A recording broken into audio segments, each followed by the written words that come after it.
दोस्तों, आज की कहानी में आपका स्वागत है। लेकिन कहानी शुरू करने से पहले कमेंट करके हमें ज़रूर बताएं कि आप हमारी वीडियोस कहां से देख रहे हैं। और हाँ, वीडियो को लाइक करें और चैनल को सब्सक्राइब करना ना भूलें। मेरा नाम विशाली है। आज भी जब मैं अपनी ज़िंदगी के उन दिनों को याद करती हूँ तो ऐसा लगता है कि जैसे सब कुछ किसी सपने जैसा था। मेरी शादी एक बहुत ही अच्छे इंसान से हुई थी। सच कहूँ तो शादी से पहले मैं उनको बिल्कुल भी नहीं जानती थी। ये रिश्ता हमारे घर वालों ने ही तय किया था। शुरुआत में मुझे थोड़ा सा डर था, जो कि हर लड़की के मन में होता है। वैसे ही मेरे मन में भी था। पता नहीं कितने ज्यादा सवाल थे कि वो कैसे होंगे, क्या मुझे समझेंगे या नहीं, उनकी आदत कैसी होगी, क्या मैं उस नए परिवार में खुद को अपना बना पाऊंगी या नहीं। पर शादी के कुछ ही दिनों में मेरे सारे डर खत्म हो गए। अर्जुन बिल्कुल वैसे नहीं थे जैसा कि मैंने सोचा था। वो उससे भी कहीं ज्यादा बेहतर थे। उन्होंने कभी मुझ पर किसी बात का दबाव भी नहीं डाला। मेरी हर छोटी बड़ी बात का ख्याल रखते। अगर मैं किसी दिन थक जाती तो बिना कुछ कहे खुद ही मेरी मदद कर देते। मुझे आज भी वो बात याद है, जब मैं किचन में पहली बार अकेले सबके लिए खाना बना रही थी। मुझे घबराहट इतनी ज्यादा थी कि नमक 2 बार डल गया। और जब सब लोग खाना खाने बैठे तो पहला निवाला खाते ही मुझे अपनी गलती समझ आ गई। मेरा चेहरा उतर गया था। मैंने डरते डरते अर्जुन की तरफ देखा। मुझे लगा कि वो भी बाकी लोगों की तरह मुझे डांटेंगे, पर उन्होंने बिना कुछ बोले मुस्कुराकर पूरा खाना खा लिया था। बाद में जब हम दोनों कमरे में आए तो मैंने उनसे पूछा कि गलती से मुझसे खाने में नमक ज्यादा डल गया था, पर आपने इस बारे में कुछ कहा ही नहीं। तो वो हंस पड़े और बोले, अगर मैं भी कुछ कहता तो तुम्हें सबसे ज्यादा बुरा लगता। खाना तो दोबारा भी बन सकता है, पर किसी का दिल टूट जाए तो उसको जोड़ना आसान नहीं होता। उस दिन पहली बार मुझे इस बात का एहसास हुआ कि सच में मैं बहुत खुशकिस्मत हूँ। धीरे धीरे ये ही मेरी पूरी दुनिया बन गया। मुझे बिल्कुल भी अंदाजा नहीं था कि कुछ महीनों बाद ही दुनिया मेरी आंखों के सामने बिखरने वाली होगी। शादी के बाद जब मैं पहली बार इस घर में आई थी, तब मेरे मन में बहुत ज्यादा घबराहट थी। हर लड़की की तरह मैंने भी बचपन से अपने ससुराल को लेकर पता नहीं क्या क्या सपने देखे हुए थे। पर सपनों और हकीकत में बहुत ज्यादा फर्क होता है। इसीलिए पहले दिन में बस यही सोच रही थी कि कहीं मुझसे कोई गलती नहीं हो जाए। और अगली सुबह मेरी आंख बहुत जल्दी खुल गई। कमरे में हल्की हल्की सी धूप आ रही थी। मैंने अपने पास देखा तो अर्जुन अभी भी गहरी नींद में सो रहे थे। उनके चेहरे पर वही सुकून था जिसको देखकर मेरे चेहरे पर अपने आप ही मुस्कान आ जाती थी। फिर मैंने धीरे से बिस्तर को छोड़ा कि उनकी नींद नहीं खुल जाए, और जल्दी से तैयार होकर मैं किचन की तरफ चली गई। माँ भी पहले से ही जाग गई थी। उन्होंने मुझे देखते ही मुस्कुराकर कहा, अरे बहू, इतनी सुबह क्यों उठ गई हो तुम? आज तो तुम आराम कर लेती। मैंने मुस्कुराकर कहा, नहीं मम्मी जी, अब ये घर भी तो मेरा ही है। धीरे धीरे इसकी जिम्मेदारी मुझे ही तो संभालनी है। मेरी बात सुनकर उन्होंने प्यार से मेरे सर पर हाथ फेर दिया। उस एक लम्हे में मुझे अपनी माँ की बहुत ज्यादा याद आई, पर मैंने अपनी आंखों में आए हुए आंसू वहीं पर रोक लिए। मैं नहीं चाहती थी कि मेरी वजह से घर का माहौल बदल जाए। फिर मम्मी ने कहा कि चलो मेरे साथ, पहले चाय बना लेते हैं। फिर मैंने अपनी सास के साथ मिलकर चाय बनाई। मेरी सास मुझे बताने लगी कि अर्जुन को चाय थोड़ी सी कम मीठी पसंद है, तुम इस बात का ध्यान रखना। मैं उनकी हर बात ध्यान से सुन रही थी। मुझे अच्छा लग रहा था, क्योंकि वो मुझे बहू नहीं अपनी बेटी की तरह सब कुछ सिखा रही थी। थोड़ी देर के बाद मैंने चाय बनाकर ट्रे में रखी और कमरे की तरफ चली गई। अर्जुन अभी भी सो रहे थे। मैंने धीरे से कहा, अर्जुन उठ जाइए ना, चाय ठंडी हो जाएगी। तो उन्होंने मुझे देखकर मुस्कुरा दिया। इतनी सुबह उठ गई हो? तो मैंने हंसते हुए कहा, अब आपकी पत्नी हूँ, देर तक सोती रहूंगी तो फिर काम कौन करेगा? वो उठकर बैठ गए। फिर बोले कि एक बात कहूँ। मैंने कहा कि जी बताइए। तुम्हें देखकर लगता ही नहीं कि इस घर में कोई नई बहू आई है। ऐसा लगता है कि तुम हमेशा से ही यहाँ थी। उनकी बात सुनकर मैं बस मुस्कुरा दी। दिल के किसी कोने में एक अजीब सी खुशी थी, जिसको मैं शायद शब्दों में कह नहीं सकती। उस दिन पहली बार मुझे महसूस हुआ कि शायद ऊपर वाले ने मेरे लिए सच में बहुत अच्छा जीवन साथी चुना है। शादी के बाद कुछ दिन कब बीत गए मुझे खुद भी पता नहीं चला, और हर सुबह लगभग एक जैसी ही होती थी। पर पता नहीं क्यों हर दिन मुझे नया जैसा लगता। सुबह उठकर सबसे पहले मैं नहा धोकर मंदिर में दिया जलाती, फिर किचन में जाकर मम्मी के साथ चाय बनाती। अब तो मुझे किचन के हर एक डिब्बे की जगह भी अच्छे से याद हो गई थी। मम्मी मुस्कुराकर कहती कि बहू, अब तो लगता है मुझे कुछ दिनों में किचन की छुट्टी मिल ही जाएगी। तो मैं हंसते हुए उनको जवाब देती, ऐसे कैसे हो सकता है मम्मी, आपके हाथ के खाने का स्वाद तो कभी भी नहीं ला सकती हूँ मैं। वो मेरी बात सुनकर हंस देती। उनके चेहरे की मुस्कुराहट देखकर मुझे बहुत सुकून मिलता था। धीरे धीरे इस घर की हर एक चीज मेरी अपनी जैसी लगने लगी। यहाँ तक कि घर के आंगन में रखा हुआ तुलसी का पौधा भी हर सुबह उसको पानी देना मेरी आदत बन गया था। अर्जुन का भी एक रूल था, चाहे उनको ऑफिस जाने में कितनी भी जल्दी क्यों ना हो, वो बिना मेरे साथ बैठकर नाश्ता किए कभी भी घर से बाहर नहीं निकलते। एक दिन मैंने उनसे कहा, अगर कभी आपको देर हो रही हो तो आप चले जाया कीजिए, मैं बाद में खा लूंगी। उन्होंने फौरन से मेरी बात काट दी कि नहीं, खाना सिर्फ पेट भरने के लिए नहीं होता, साथ बैठकर खाने से घर बनता है। उनकी ये बातें मुझे हमेशा सोचने पर मजबूर कर देती थी। वो छोटी छोटी चीजों में भी रिश्तों की अहमियत समझते। शायद यही वजह थी कि मैं हर दिन थोड़ा और जीती जा रही थी।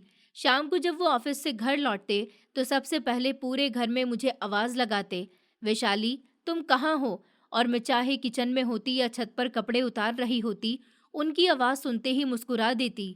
एक दिन मैंने हंसते हुए उनसे पूछा कि आप घर आते ही मेरा नाम क्यों लेते हैं? पहले मम्मी से भी तो मिल सकते हैं।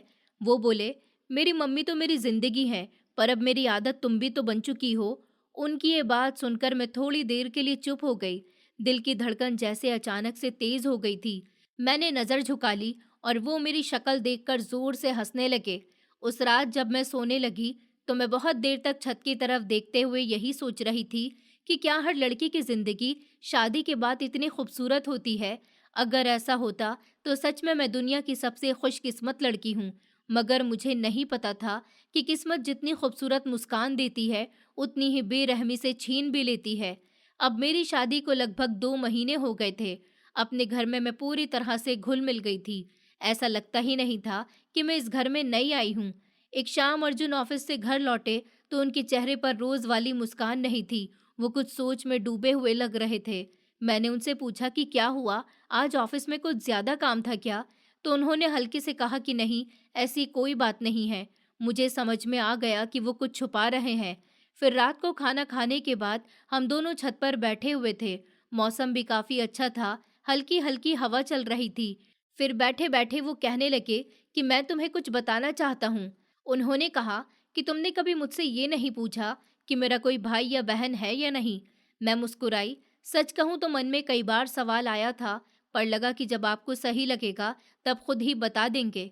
वो मेरी तरफ देखकर मुस्कुराए। शायद यही बात मुझे तुम्हारी सबसे ज्यादा अच्छी लगती है, तुम कभी किसी बात की जिद नहीं करती। मैं उनकी बात सुनती रही। थोड़ी देर के बाद उन्होंने कहना शुरू किया, मेरी एक बहन है। मैं थोड़ा सा चौंक गई।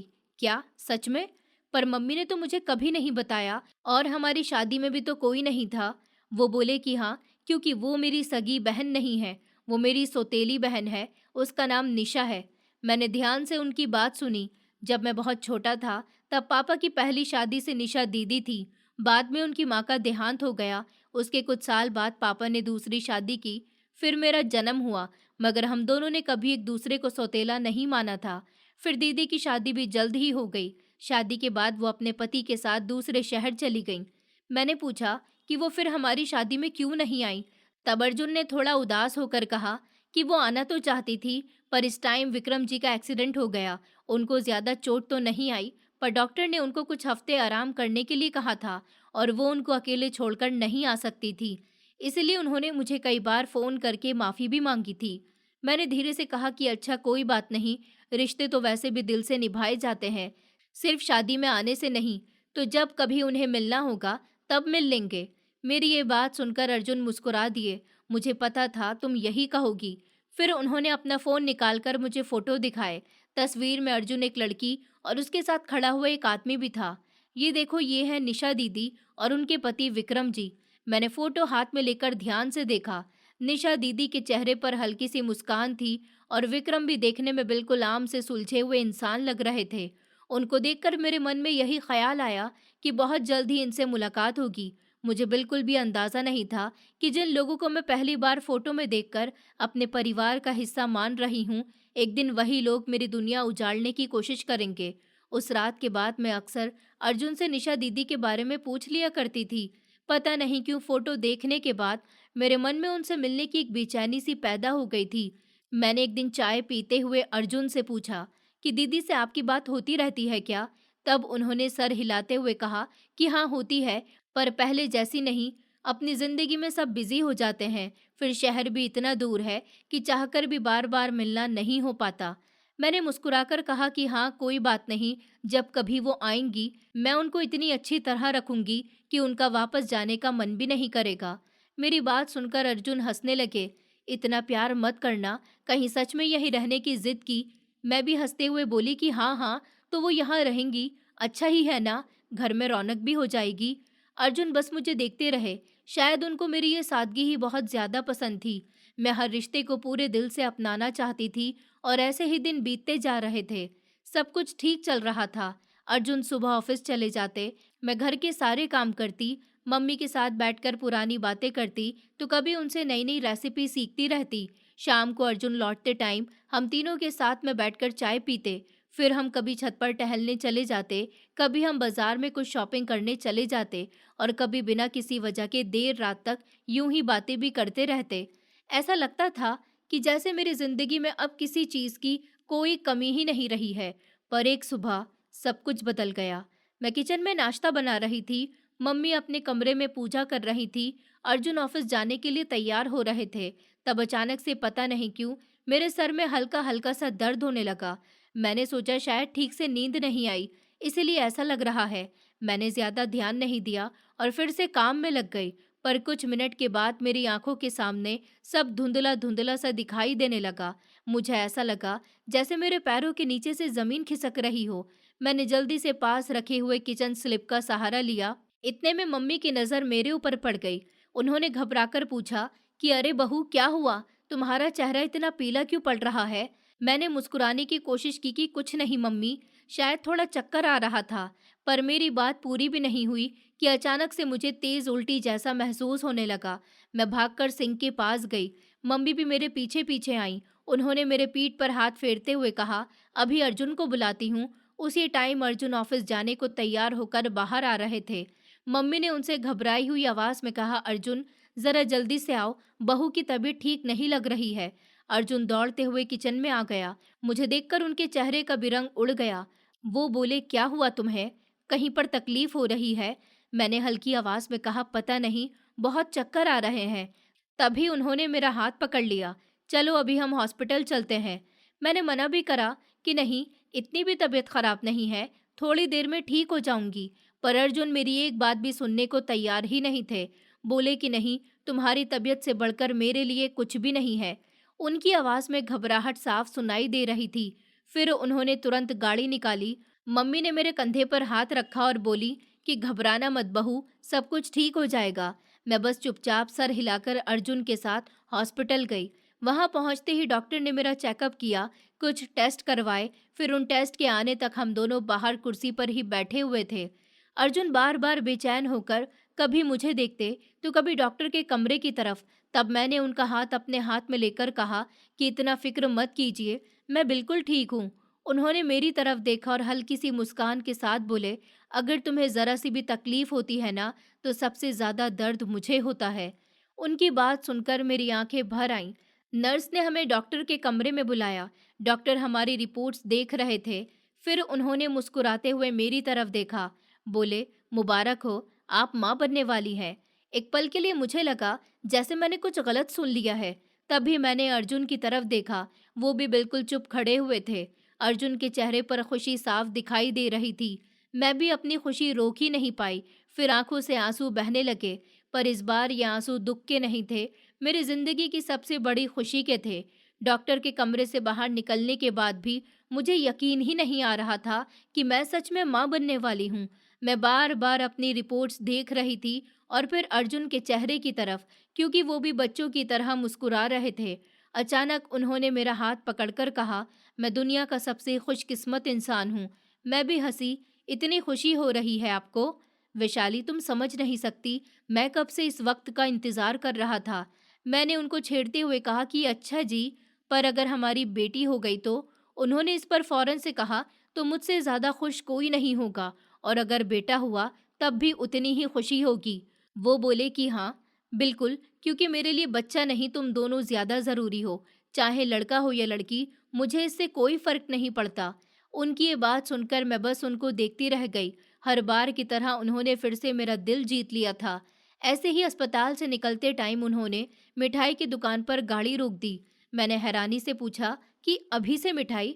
उन्होंने कहा कि हाँ, मैं इतनी बड़ी खुशखबरी होने पर खाली हाथ घर जाऊं, भला ऐसा तो नहीं हो सकता। फिर कुछ देर के बाद वो मिठाई का बड़ा सा डिब्बा लेकर वापस आए। पूरे रास्ते वो बस मुस्कुराते ही रहे और मुझसे बातें करते रहे। जैसे ही हम घर पहुंचे तो मम्मी दरवाजे पर ही हमारा इंतजार कर रही थी। उनके चेहरे पर फिक्र साफ दिखाई दे रही थी कि क्या हुआ बेटा, क्या कहा है डॉक्टर ने, बहू ठीक तो है ना।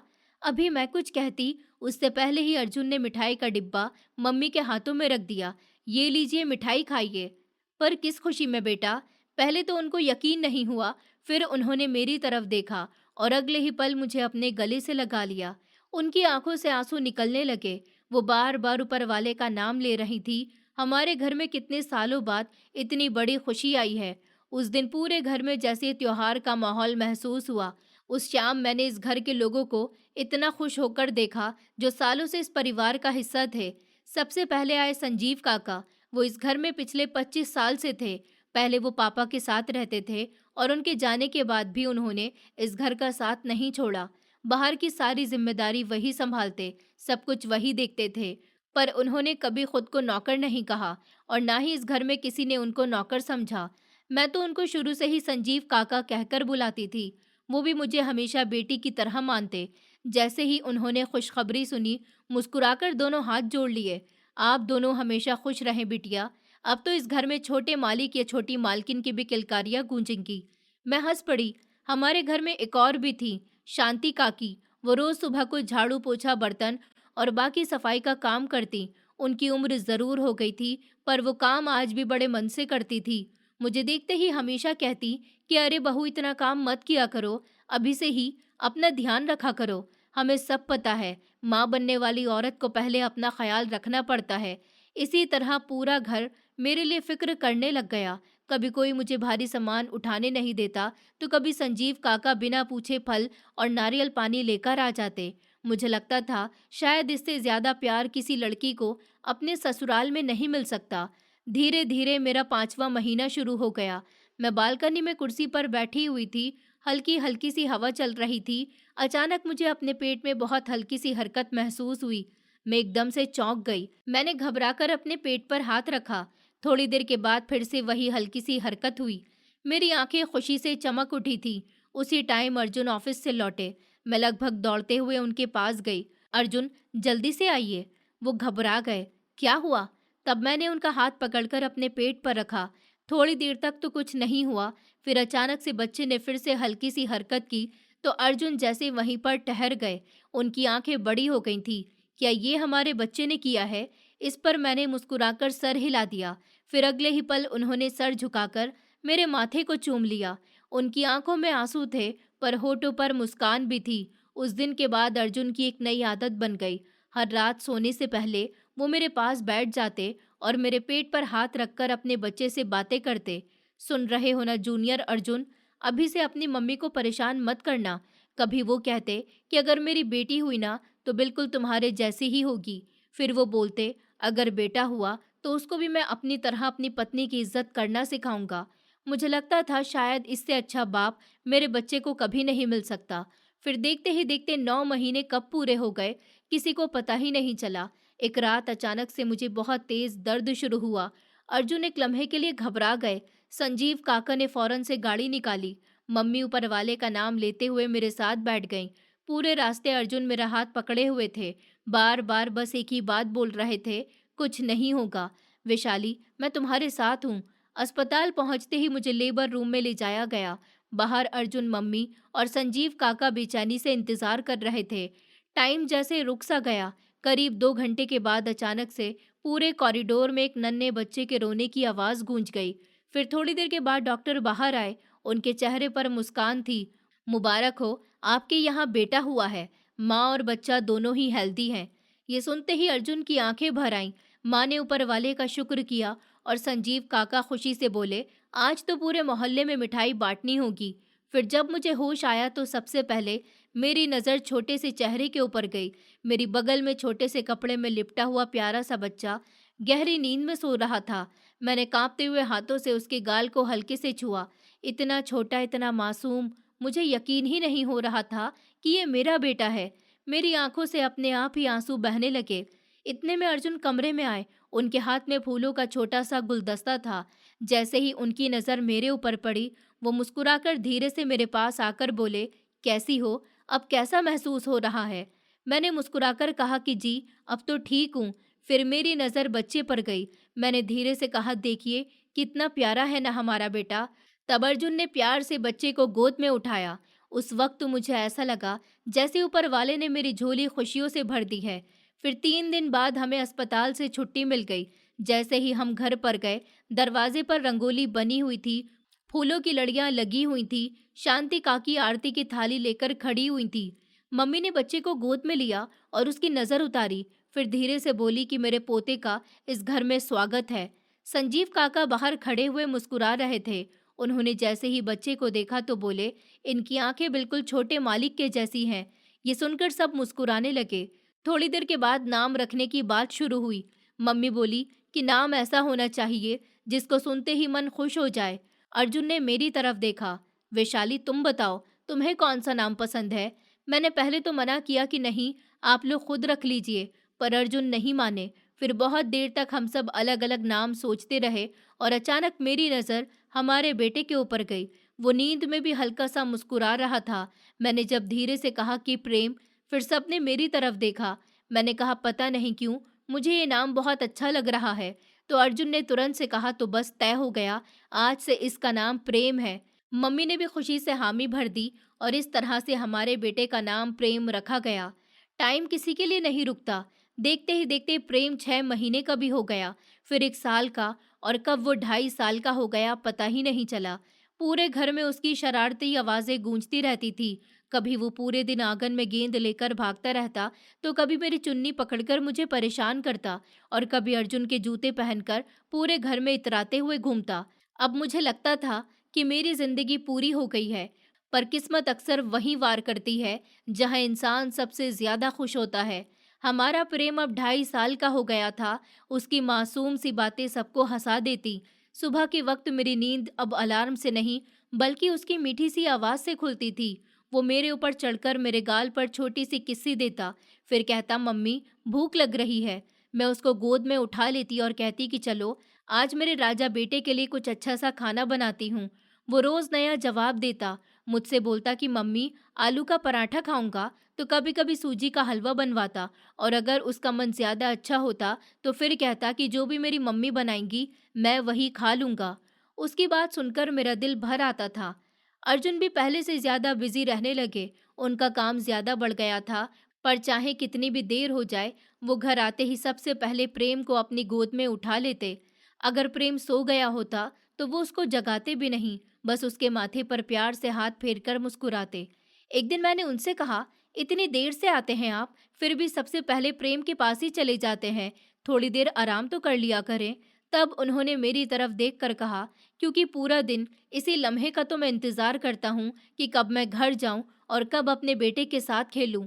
एक शाम हम सब आंगन में बैठे हुए थे। प्रेम अपनी छोटी सी गेंद के साथ खेल रहा था। अर्जुन उसके पीछे पीछे भाग रहे थे। मम्मी भी बरामदे में बैठकर दोनों को देख रही थी। उनके चेहरे पर ऐसी मुस्कान थी जो शायद हर दादी के चेहरे पर अपने पोते को देखकर आ जाती है। मैं किचन से चाय लेकर बाहर आई। मैंने एक लम्हे के लिए सबको देखा और मन ही मन ऊपर वाले से प्रार्थना की कि बस ये हंसी हमेशा ऐसे ही बनी रहे। मुझे और कुछ चाहिए भी नहीं। उस टाइम मुझे बिल्कुल भी अंदाज़ा नहीं था कि ज़िंदगी बहुत जल्दी मेरी इस प्रार्थना का इम्तिहान लेने वाली है, और हमारी खुशियों का सबसे ज़्यादा मुश्किल दौर अब धीरे धीरे हमारी ओर बढ़ रहा है। देखते ही देखते प्रेम अब 3 साल का हो चुका था। उसकी तोतली बातें सुनकर पूरे घर के चेहरे खिल उठते। अब उसने नर्सरी स्कूल जाना भी शुरू कर दिया था। शुरू शुरू में तो वो मेरा हाथ छोड़ने का नाम ही नहीं लेता था। स्कूल के गेट पर पहुंचते ही मेरी साड़ी कसकर पकड़ लेता और मासूमियत से कहता कि मम्मा मैं नहीं जाऊंगा, आप भी चलो ना। और मैं उसके सामने घुटनों के बल बैठ जाती, उसके गाल पर हाथ फेरते हुए कहती कि बस थोड़ी देर की बात है बेटा, फिर मम्मा तुम्हें लेने आ जाएगी। तो वो उदास होकर मेरी तरफ देखता, फिर धीरे धीरे टीचर के साथ अंदर चला जाता, लेकिन अंदर जाते जाते भी एक बार पीछे मुड़कर मुझे जरूर देखता। उसकी वो नन्ही सी नजर मेरे दिल को छू जाती थी। अब मेरी सुबह पहले से भी ज्यादा काम से भर गई। सुबह प्रेम को तैयार करना, उसका टिफिन बनाना, अर्जुन का नाश्ता तैयार करना और फिर घर के बाकी काम। लेकिन मुझे कभी थकान महसूस नहीं होती थी, क्योंकि मेरे अपने लोग मेरे साथ थे। एक दिन प्रेम स्कूल से लौटा तो बहुत ज्यादा खुश था। जैसे ही वो घर में आया, जोर से चिल्लाया, दादी देखो, आज मुझे स्टार मिला है। उसने अपने छोटे से बैग से एक गोल्डन स्टार वाला स्टिकर निकालकर मम्मी को दिखाया। मम्मी ने उसे गोद में उठा लिया।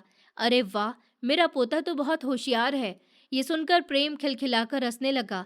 ऐसे ही दिन बीत रहे थे, लेकिन कुछ दिनों से मैंने एक बात नोटिस करनी शुरू की। मम्मी पहले जितनी फुर्तीली नहीं रही। पहले वो सुबह सुबह पूरे घर में घूमती रहती थी, लेकिन अब थोड़ी देर काम करने के बाद ही बरामदे में बैठ जाती। मैंने कई बार उनसे पूछा, मम्मी सब ठीक तो है ना? तो वो मुस्कुराकर हर बार कहती, अरे बहू, अब उम्र हो गई है। मेरे अंदर पहले जैसी ताकत कहाँ रही? और मैं उनकी बात मान लेती, लेकिन न जाने क्यों मेरा मन मानने को तैयार नहीं था। एक दिन मैं किचन में काम कर रही थी, मम्मी भी मेरे साथ सब्जी काट रही थी। अचानक उनके हाथ से चाकू नीचे गिर गया। मैंने तुरंत उनकी तरफ देखा। वो कुर्सी का सहारा लेकर खड़ी थी। उनके चेहरे पर हल्की सी थकान साफ दिखाई दी। मैं घबराकर उनके पास गई। मम्मी, क्या हुआ आपको? उन्होंने हल्की सी मुस्कान के साथ कहा कि कुछ नहीं बेटा, बस थोड़ा सा चक्कर आ गया। इतने में प्रेम भी भागता हुआ आया और उनकी गोद में चढ़ने की जिद करने लगा। मम्मी ने मुस्कुराते हुए उसे गोद में उठा तो लिया, लेकिन इस बार मैं साफ देख सकती थी उन्हें पहले से ज्यादा जोर लगाना पड़ रहा है। उस लम्हे मेरे मन में पहली बार एक अनजाना सा डर पैदा हुआ। मैं बस यही प्रार्थना कर रही थी, मेरी इन खुशियों भरी दुनिया को किसी की नजर न लगे। उस दिन के बाद से मेरी नजर हर वक्त मम्मी पर ही रहने लगी। वो चाहे लाख कहती कि उन्हें कुछ नहीं हुआ, लेकिन मैं समझ रही थी कि बात सिर्फ थकान की नहीं है। पहले वो सुबह उठकर मंदिर की सफाई करती थी, लेकिन अब कई बार मैं उठती तो देखती कि वो बरामदे की कुर्सी पर चुपचाप बैठी हुई हैं। मैंने एक दिन उनके पास बैठते हुए कहा, मम्मी आज आप रहने दीजिए, मैं सब कर लूंगी, आप बस आराम करो। तो वो मुस्कुराई कि अरे बहू, अगर मैं बिल्कुल काम करना छोड़ दूंगी तो बूढ़ी और जल्दी हो जाऊंगी। उनकी इस बात पर मैं भी मुस्कुरा दी, लेकिन अंदर ही अंदर मेरी फिक्र बढ़ती जा रही थी। उस शाम अर्जुन ऑफिस से घर आए तो मैंने उन्हें सारी बात बताई, तो उन्होंने एक पल भी देर नहीं की, सीधे मम्मी के कमरे में चले गए। मम्मी, कल सुबह हम लोग अस्पताल चल रहे हैं। मगर मम्मी ने तुरंत मना कर दिया कि नहीं बेटा, मुझे कुछ नहीं हुआ, बस उम्र का असर है। फिर अर्जुन उनके पास बैठ गए। उन्होंने प्यार से उनका हाथ अपने हाथ में लिया। जब मैं छोटा था और मुझे हल्का सा बुखार भी आता था, तब आप मुझे जबरदस्ती डॉक्टर के पास ले जाती थी। अब मेरी बारी है। मम्मी उन्हें देखते हुए हल्का सा मुस्कुराई। तू भी ना बेटा, तो अर्जुन बोले, और इस बार आपकी एक नहीं चलेगी। मैं दरवाजे पर खड़ी हुई ये सब देख रही थी। मुझे अच्छा लग रहा था, क्योंकि अर्जुन सिर्फ एक अच्छे पति ही नहीं, बल्कि एक अच्छे बेटे भी थे। अगली सुबह संजीव काका ने हमेशा की तरह गाड़ी निकाल दी। उन्होंने मम्मी से हंसते हुए कहा, मालकिन, डॉक्टर साहब भी सोचते होंगे कि आप उन्हें भूल गई हैं, कभी कभी उनसे भी मिल लिया कीजिए। मम्मी हंस पड़ी। फिर प्रेम तुरंत से बोला कि मैं भी चलूंगा दादी के साथ, पर मैंने उसे गोद में उठाकर कहा कि नहीं बेटा, आज दादी को डॉक्टर अंकल से मिलना है। तुम स्कूल जाओ, फिर आकर दादी को अपनी ड्राइंग दिखाना। ये बात सुनकर वो थोड़ा मुंह फुलाकर तैयार हो गया। अस्पताल पहुंचकर डॉक्टर ने मम्मी की अच्छी तरह जांच की, ब्लड प्रेशर देखा, कुछ सवाल पूछे, फिर बोले कि घबराने की कोई बात नहीं है, लेकिन इनकी उम्र को देखते हुए कुछ टेस्ट करवा लेते हैं। रिपोर्ट आने के बाद ठीक से बता पाएंगे। अर्जुन ने तुरंत कहा कि जो भी जरूरी हो डॉक्टर साहब, आप कर दीजिए। इसी तरह उस दिन सारे टेस्ट हो गए। डॉक्टर ने कहा कि रिपोर्ट 2 दिन के बाद मिलेगी। फिर वो घर वापस आ गए। वहां से आने के बाद माँ जी बार बार कहती कि देख लेना बहू, रिपोर्ट बिल्कुल ठीक आएगी, तुम लोग बेवजह परेशान हो रहे हो। और मैं मुस्कुराकर बस हाँ कह देती। लेकिन न जाने क्यों मेरा दिल बार बार घबरा रहा था। फिर उस रात जब सब सो गए, मैं बालकनी में खड़ी हुई आसमान की तरफ देख रही थी। पीछे से अर्जुन आए और बोले, तुम अभी तक नहीं सोई? मैंने धीरे से कहा, पता नहीं क्यों, मुझे मम्मी की बहुत फिक्र हो रही है। फिर उन्होंने मेरे कंधे पर हाथ रखा कि कुछ नहीं होगा, हम दोनों हैं ना, जो भी होगा मिलकर संभाल लेंगे। फिर 2 दिन के बाद अर्जुन और मम्मी अस्पताल चले गए। मैं घर पर ही रुक गई क्योंकि प्रेम को स्कूल से भी लाना था, लेकिन मेरा मन किसी काम में नहीं लग रहा था। मैं बार बार ऊपर वाले के सामने हाथ जोड़कर बस एक ही प्रार्थना कर रही थी, मेरी मम्मी को बिल्कुल ठीक कर दीजिए। ऐसे ही करीब 2 घंटे बाद अर्जुन का फोन आया। मैंने जल्दी से फोन उठाया। हाँ अर्जुन, क्या कहा डॉक्टर ने? तो फोन की दूसरी तरफ कुछ पल तक बिल्कुल सन्नाटा रहा। फिर अर्जुन की धीमी आवाज आई, वैशाली, डॉक्टर ने कुछ दवाइयाँ लिखी हैं, मम्मी को थोड़ा आराम करना होगा, हम घर आ रहे हैं। उनकी आवाज़ मुझे कुछ बदली बदली सी लगी, लेकिन मैंने उस वक्त ज़्यादा कुछ नहीं पूछा। फिर उनके घर आने के बाद मम्मी बिल्कुल नॉर्मल रहने की कोशिश करती रहीं। उन्होंने प्रेम के साथ खेला, मेरे हाथ की चाय पी और हमेशा की तरह बस मुस्कुराती रहीं। लेकिन उस रात मैंने पहली बार अर्जुन को चुपचाप बैठे हुए देखा। मैं उनके पास जाकर बैठ गई और पूछा कि क्या बात है। तब उन्होंने मेरी तरफ देखा, फिर धीरे से बोले, डॉक्टर ने कहा है कि मम्मी का दिल पहले जितना मजबूत नहीं रहा, उन्हें अब ज़्यादा टेंशन नहीं लेना चाहिए, बस उनका ध्यान रखना होगा। मैंने राहत की सांस ली, मुझे लगा कि चलो दवाइयों से सब ठीक हो जाएगा। ऐसे ही कुछ दिन सब ठीक चलता रहा। मम्मी अब ज़्यादातर समय प्रेम के साथ बैठी रहती। प्रेम भी उनसे बहुत जुड़ गया था। अगर मम्मी कहीं दिखाई न दे तो पूरा घर सर पे उठा लेता, दादी दादी कहाँ हो? और जैसे ही मम्मी सामने आती तो वो बस दौड़कर उनकी गोद में चढ़ जाता। ऐसे ही एक सुबह मैं नाश्ता बना रही थी, अर्जुन ऑफिस जाने की तैयारी कर रहे थे, प्रेम अपने खिलौनों से खेल रहा था। तभी मुझे बाहर से किसी चीज के गिरने की तेज आवाज सुनाई दी। मैं फौरन घबराकर बाहर भागी और जो मैंने देखा उसे देखकर मेरे पैरों तले जमीन खिसक गई। मम्मी जमीन पर गिरी हुई थी, उनका एक हाथ सीने पर था और सांसें बहुत तेज चल रही थी। मैं घबराकर उनके पास बैठ गई। मम्मी, मम्मी आंखें खोलिए। मेरी आवाज़ सुनकर अर्जुन भी दौड़ते हुए बाहर आ गए। उन्होंने बिना एक पल गवाए मम्मी को अपनी बाहों में उठा लिया। संजीव काका, जल्दी से गाड़ी निकालिए। संजीव काका भी भागते हुए बाहर आए। उनके चेहरे पर भी डर साफ दिखाई दे रहा था।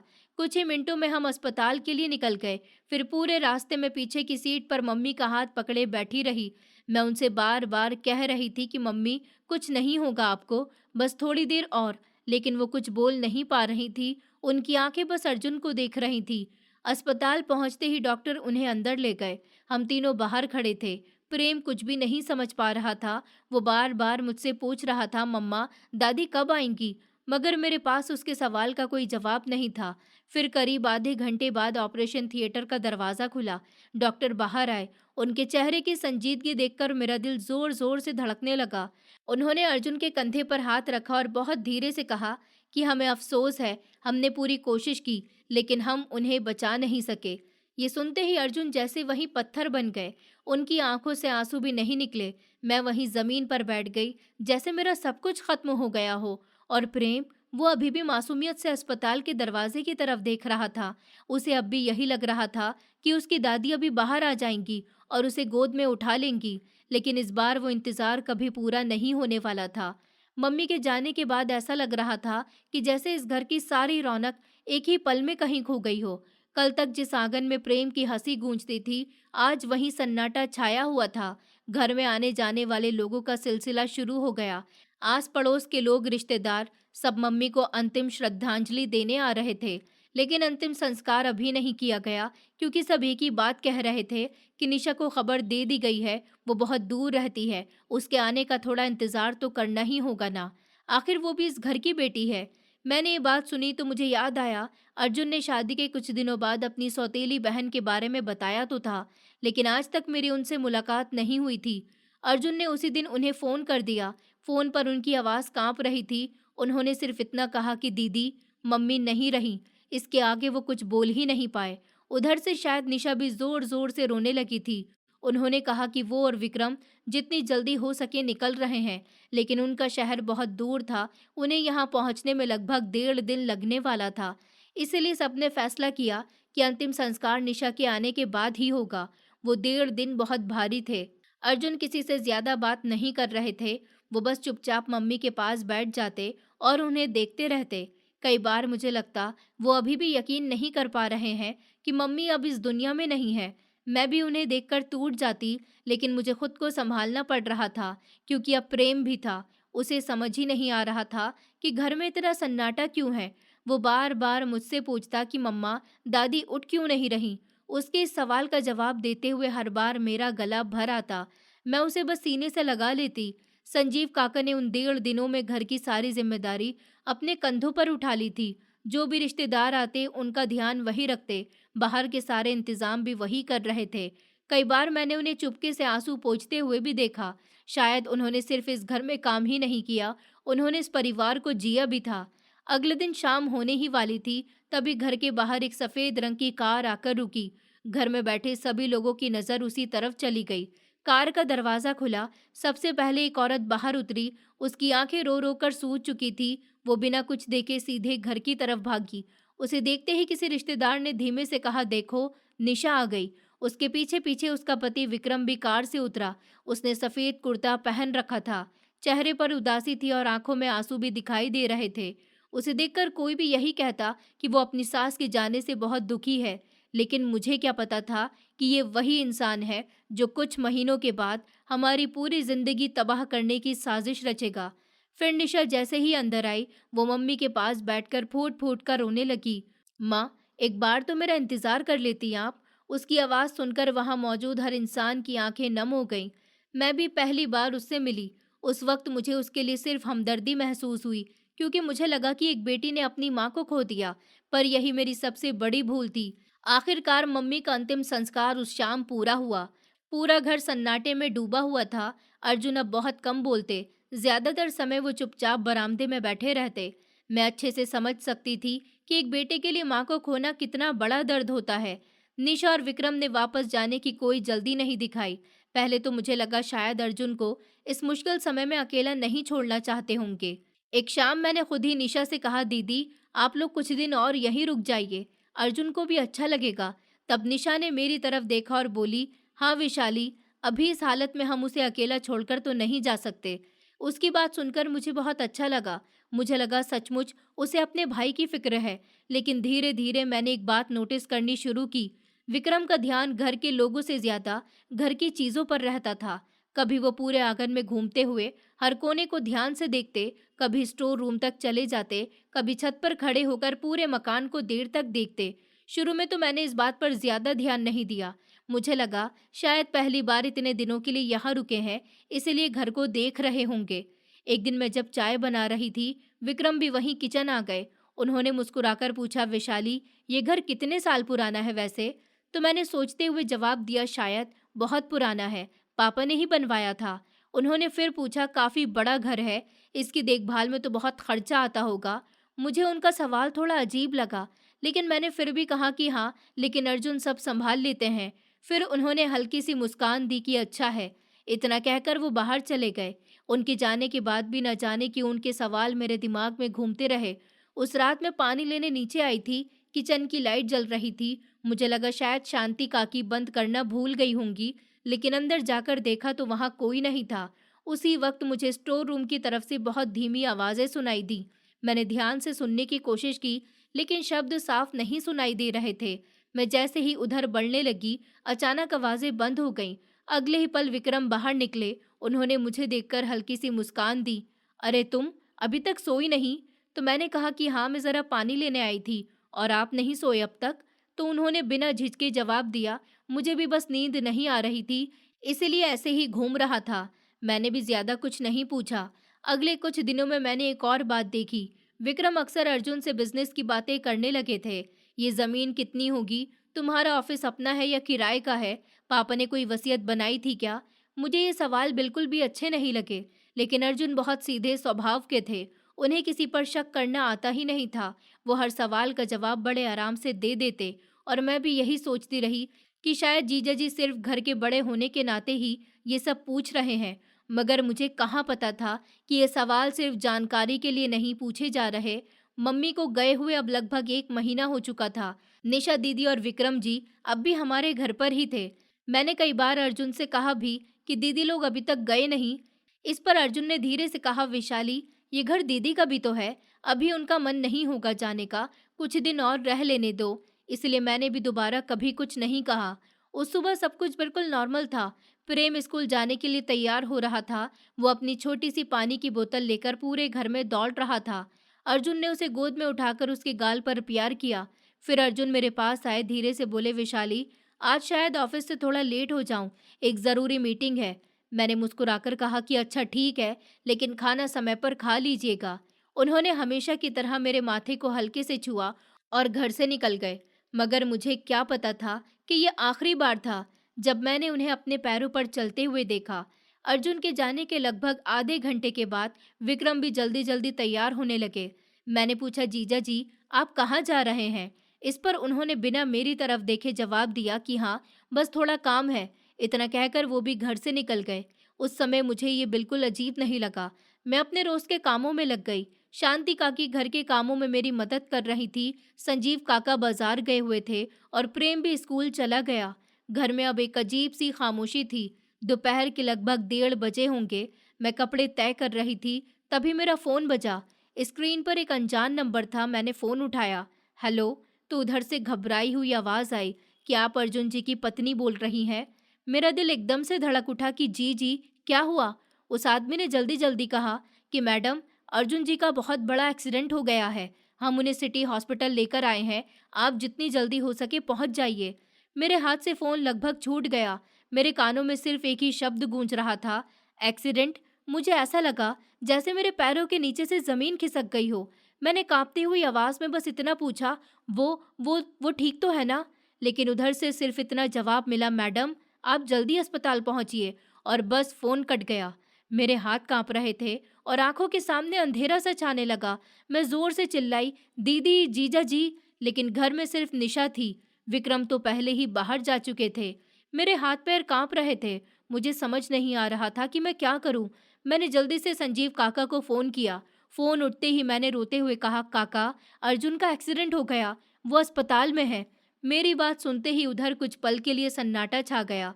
फिर संजीव काका घबराकर बोले, बिटिया तुम घबराना मत, मैं अभी अस्पताल पहुंचता हूँ, तुम भी तुरंत निकलो।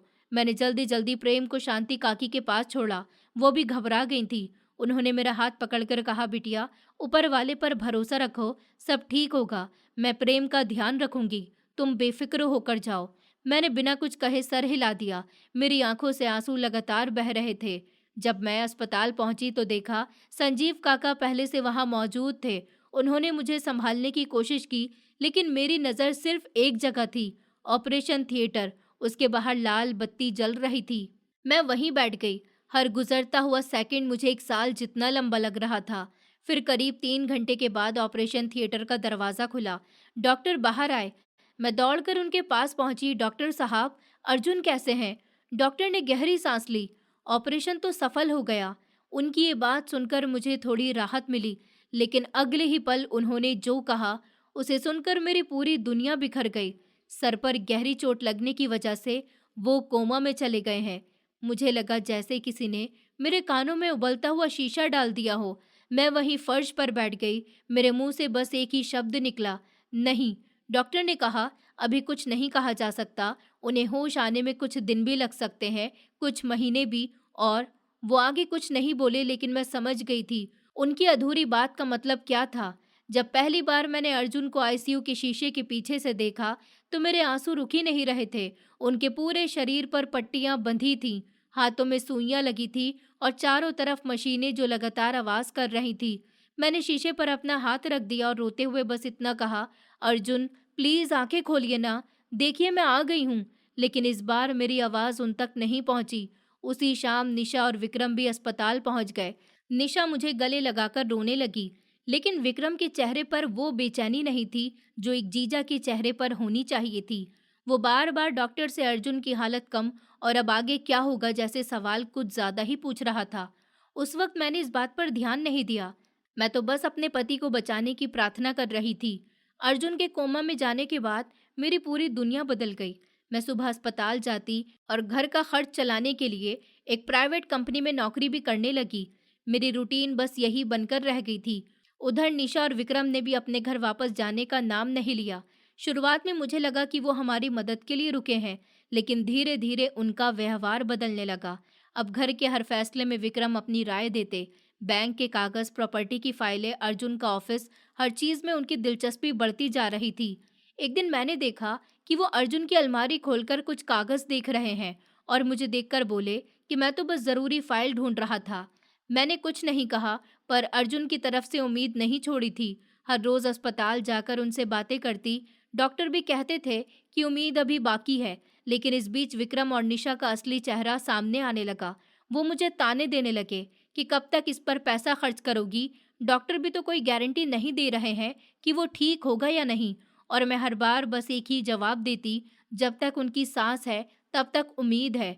फिर एक दिन अचानक डॉक्टर ने मुझे फ़ोन किया, मिसेस वैशाली, अर्जुन जी को होश आ गया, आप तुरंत अस्पताल आ जाइए। ये सुनते ही मेरी आंखों से खुशी के आंसू निकल पड़े। मैं बिना देर किए अस्पताल पहुंच गई और भागती हुई अस्पताल पहुंची। मेरे हाथ कांप रहे थे, आंखों से खुशी के आंसू रुक ही नहीं रहे थे। आज इतने टाइम बाद मेरे अर्जुन को होश आया। मैंने ऊपर वाले का लाख लाख शुक्र किया। फिर थोड़ी देर बाद डॉक्टर ने कहा, आप लोग एक एक करके मरीज से मिल सकते हैं, लेकिन ज्यादा देर बात मत कीजिए। मैं सबसे पहले कमरे में जाने लगी, पर तभी विक्रम ने मेरा हाथ पकड़ लिया। पहले हम लोग मिल लेते हैं, तुम बाद में चली जाना। उस समय मेरी खुशी इतनी ज्यादा थी कि मैंने उनकी बात का बुरा नहीं माना। मैं फौरन कमरे के अंदर गई। मैंने जैसे ही अर्जुन को देखा, मेरी आंखों से आंसू बहने लगे और उनके पास जाकर खड़ी हो गई। धीरे से उनका हाथ पकड़कर बोली, अर्जुन, देखिए आप ठीक हो गए। अब मैं जानती थी आप वापस जरूर आएंगे। अर्जुन ने मेरी तरफ देखा, लेकिन उनके चेहरे पर कोई भाव नहीं था। उन्होंने धीरे से अपना हाथ छुड़ा लिया। फिर डॉक्टर से बोले, ये कौन है? मेरे पैरों तले जमीन खिसक गई। मैंने कांपती हुई आवाज में कहा, अर्जुन, मैं वैशाली हूँ, आपकी पत्नी। उन्होंने तुरंत सर हिलाया, नहीं, मैं इन्हें नहीं जानता। कमरे में मौजूद हर इंसान हैरान रह गया। निशा रोने का नाटक करते हुए बोली, भैया, ये आपकी पत्नी ही है। लेकिन अर्जुन ने फिर वही कहा, नहीं, मेरी कोई पत्नी नहीं है। और मैं वहीं खड़ी रह गई। मुझे समझ नहीं आ रहा था कि ये सब क्या हो रहा है। इतने में विक्रम ने मौका देखकर ऊंची आवाज में कहा, डॉक्टर साहब, मुझे तो पहले से ही इस औरत पर शक था। पता नहीं इसने भैया के साथ क्या किया है। निशा भी तुरंत उसकी बात का साथ देने लगी। हाँ डॉक्टर साहब, भैया के एक्सीडेंट के बाद से घर की सारी जिम्मेदारी इसी के हाथ में थी। धीरे धीरे दोनों ही मुझे कटघरे में खड़ा करने लगे।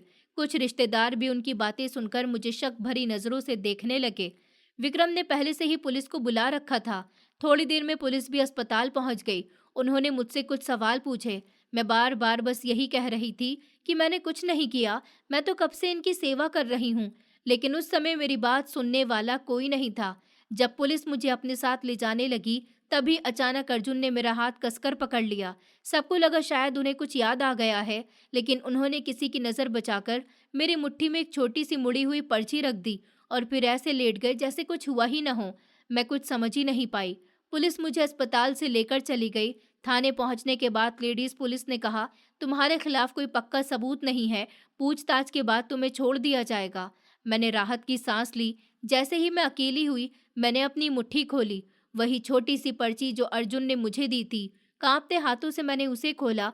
उसमें सिर्फ एक लाइन लिखी थी, अभी चुप रहना, मौत घर में ही छिपी है, किसी पर भरोसा मत करना। उस एक लाइन ने मेरे सारे सवाल और बढ़ा दिए। अगर अर्जुन मुझे पहचानते नहीं तो फिर ये पर्ची किस लिए है, और मौत घर में ही छिपी है, आखिर इसका क्या मतलब था? मैंने उसी वक्त तय कर लिया, अब मैं सिर्फ अपने पति की बेगुनाही ही नहीं, उस साजिश का भी सच दुनिया के सामने लाकर रहूंगी जिसने हमारी जिंदगी बर्बाद कर दी। मैं समझ गई कि अर्जुन मुझे पहचानते थे, लेकिन किसी बड़ी वजह से सच छिपा रहे थे। मैंने चुपचाप सबूत जुटाने शुरू किए। सबसे पहले मैं संजीव काका से मिली। उन्होंने बताया कि अर्जुन का एक्सीडेंट कोई हादसा नहीं, बल्कि सोची समझी साजिश थी। धीरे धीरे मुझे सारे सबूत मिल गए और सच सामने आ गया कि लालच में अंधे होकर विक्रम और निशा ने ही अर्जुन को मारने की कोशिश की थी, ताकि पूरी प्रॉपर्टी पर कब्जा कर सकें। फिर पुलिस ने दोनों को गिरफ्तार कर लिया। बाद में अर्जुन ने बताया कि उन्हें होश आते ही सब याद आ गया था, इसीलिए उन्होंने अनजान बनने का नाटक किया ताकि असली मुजरिम खुद सामने आ सके। और आखिरकार सच की जीत हुई और हमारा परिवार फिर से नई उम्मीद के साथ अपनी जिंदगी जीने लगा। लालच इंसान से उसके रिश्ते और इंसानियत दोनों छीन लेता है, लेकिन सच चाहे जितनी देर से सामने आए, जीत हमेशा उसी की होती है।